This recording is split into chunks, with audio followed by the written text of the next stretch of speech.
So we defined a group and gave some examples. Let me systematically list some of the first examples in this video, and then we'll start proving basic things about groups. So a group G, remember, is really a three-tuple, a set called G, a binary operation, sometimes called star, sometimes called dot, sometimes called something else. So that's a function from G cross G to G. So it takes in two elements of the group, an ordered pair of elements of the group, and spits out a new element of the group when you apply this operation, which is written A star B. And a special element,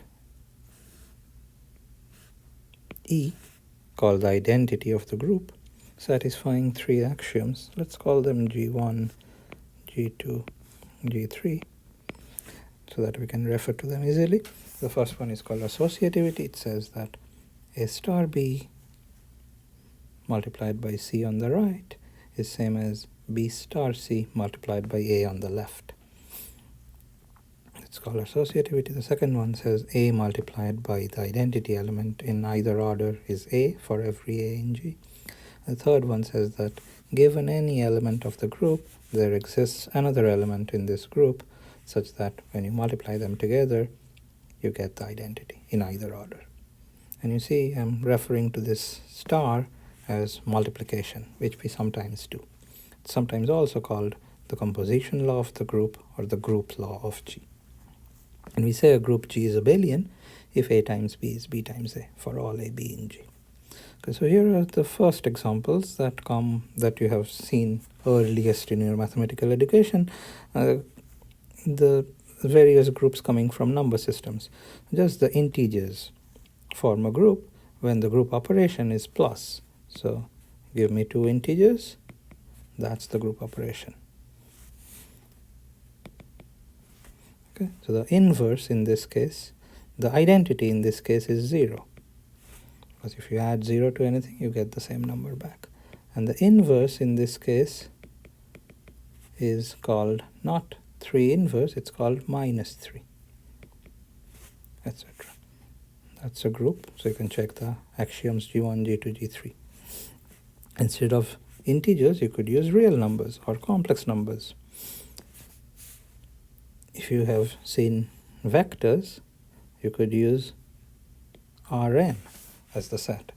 Now the addition means vector addition, and the 0 means the 0 vector that goes. That's the 0, the identity element of this group. Okay, that's also forming a group. There's a different group you can get using real number system. If you only take the non-zero numbers, it has a different operation on it called multiplication. And 1 acts as the identity on this set, and this forms a group. It's called the multiplicative group of non-zero real numbers. So here, A star B really means A times B. So if you give me two numbers, 3 and 5, the group operation now gives me 15. And any number, any non-zero number times 1 is that non-zero number. So that's the second axiom. And if you give me a number, a non-zero number, there is another number such that when you multiply them, you get the identity. It's called 1/3, sometimes also called 3 inverse. And then you realize that instead of real numbers, we could use any field if you know what they mean. At least you could use rational numbers, real numbers, complex numbers, etc. So I could put here F. This is a special case of that. Okay, so those are some examples, all right? They're all abelian.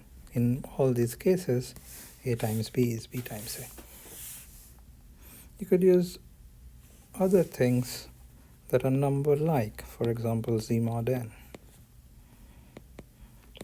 These are congruence classes of integers mod n with respect to the addition operation again, and 0 now means the 0 element here, so the congruence class of 0. That forms a group. You can check it has the same properties, G1, G2, G3. You could take, maybe this one is slightly more interesting, and these are extremely important ones. You could take only the congruence classes that are relatively prime to n, that is denoted with a star, with the multiplication operation n1. You see, the multiplication makes sense on all real numbers as well. Maybe I should have remarked that. But this is not a group, because the number 0 does not have an inverse. And also, right, you cannot find something which gives you 1. So this is not a group. For the same reason, Z mod n with the multiplication operation, Z mod n also has the multiplication operation. But this is a group, all right. But Z mod n with multiplication, this is not a group. What fails is that, for example, if you take Z mod 6, now it's not just that 0 doesn't have an inverse, many things doesn't have an inverse. If you take that, you cannot find something that you multiply by 2, you can check to get 1 in here. Because in fact 2 times 3 becomes 0, which is 6, which is 0. So it's from that you can show easily that you cannot find something which multiplies with 2 to give you 1. Yeah, so this is not a group.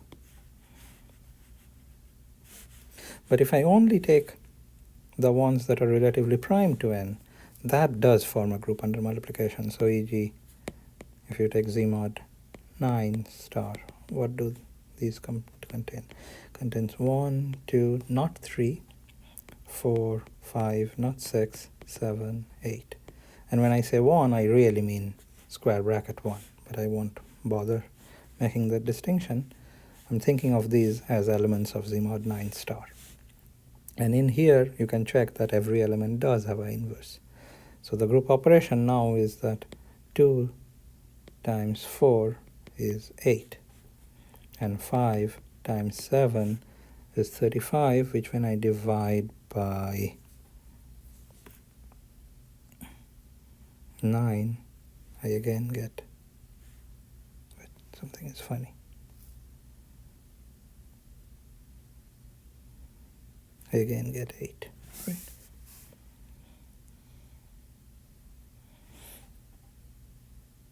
Four times 7 is 28, which is 1 mod 9. So 7 is the inverse of 4, and 4 is the inverse of 7, etc. Okay.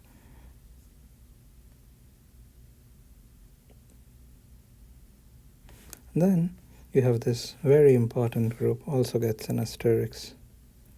So these were all abelian examples. The top ones are infinite, these are finite. So here is a finite non-abelian group. If you take a finite set S, in fact any set you could take, then you take the set of all bijections from S to S, that forms a group, where the group law is composition of functions. It's written here. And the identity element E is the identity function. So the function that takes every element to itself. In particular, when you take the permutations of this set, 1, 2, 3, 4 up to n, it's called Sn. It's called the symmetric group of n letters. And we'll play with this quite a lot. I explained the multiplication of this, but let's do one more. So maybe let's take two elements in S4. An element of S4 looks like this. So here is 1, 2, 3, 4.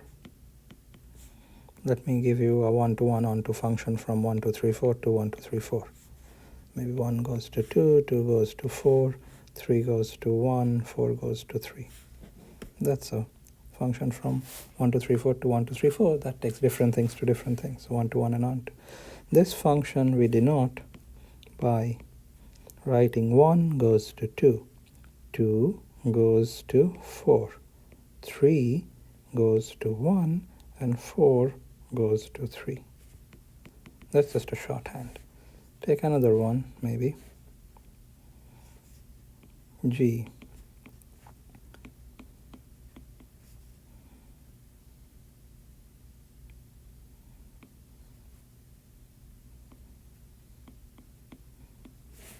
Here's another one. I hope I didn't take the same one. No, I didn't.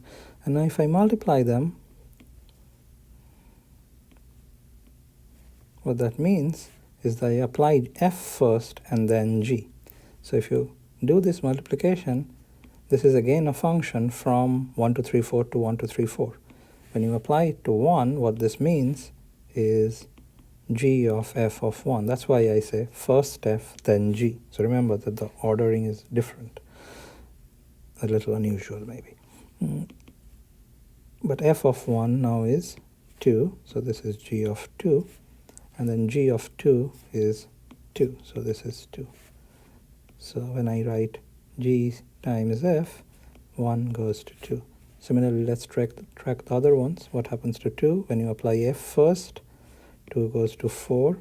And then when you apply G to 4, it goes back to 1. So 2 goes to 1. And then 3, when you apply F to it, goes to 1. 1 goes to 3. So 3 goes to 3. And that means 4 has no choice but to go to 4 again. But you can check that. So what G times F does is it just flips 1 and 2 around. So that's how this group works. And again, you can check G1, G2, G3. So this is a group, all right. This is a group of order 4, in fact. Sorry, 24. 4 factorial. S4 has 24 things in it. Sn in general has n factorial things in it. Then we saw this group Dn of symmetries of a regular n-gon. So like D4 is the symmetries of square. D6 would be the symmetries of the regular hexagon, etc. And this one has size 8, this one has size 12, etc. And by symmetries I mean reflection and rotation.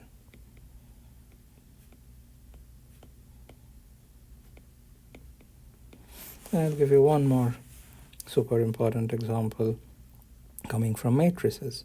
So matrices under addition also form a group, matrix addition, and the zero matrix n by n. This is a abelian group, all right, so this should maybe go on this side.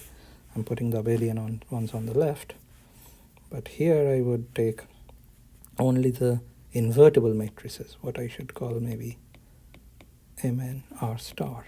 So X in Mn R, n by n matrices with determinant non-zero, means ones that are invertible. This has a name. This one is called usually GLNR. It's super important, so it has its own name. It's called the general linear group. And this is a very interesting non-abelian group, and it contains in itself, we'll see later, many interesting non-abelian groups. So the operation here is matrix multiplication.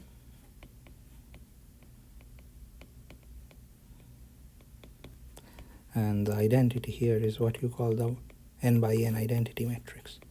You know, like here is the 3 by 3 identity matrix.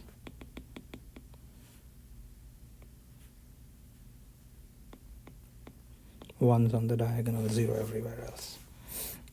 Because that's the matrix which, when you multiply with any other matrix, gives you the same matrix back. And this is very non-abelian. So I think 3 of these would get star from me.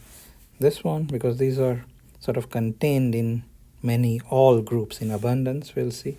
This one, because we'll see that any finite group can be realized as a subgroup of this permutation group, this sort of a permutation group Sn.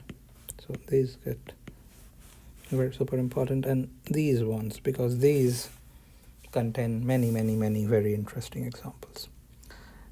And there is a lot more examples that we can give, but maybe we should prove some basic things first and then get back to examples again.